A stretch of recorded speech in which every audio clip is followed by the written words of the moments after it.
Hello America, Obama here. So me and Michelle are continuously milking on this goodbye thing. And to be honest, it behooves on me.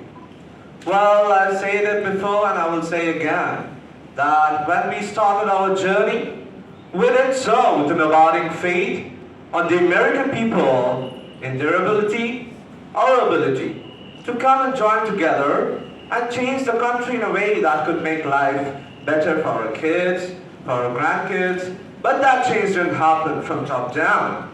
It happened from the bottom up. It was met sometimes with skepticism and doubts. And some folks were there who could not thought that we could pull it off. There were those who thought that the institution of power and privilege were too deeply entrenched in our country.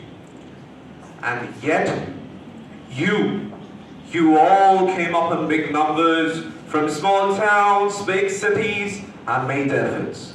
You went to the doors, knocked in, you made the phone calls to your parents, who didn't even actually know how to pronounce Barack Obama. Our democracy is not the pillar. It's not the monument. It's you being willing to learn and make new things better and being willing to listen.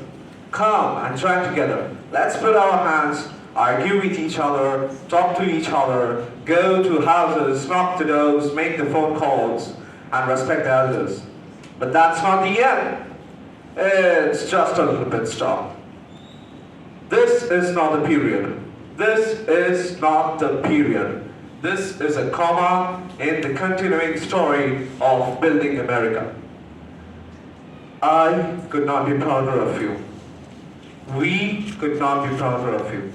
And I speak for Michelle as well.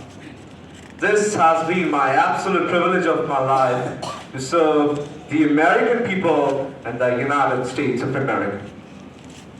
And to be honest, I can't wait to see what we do next.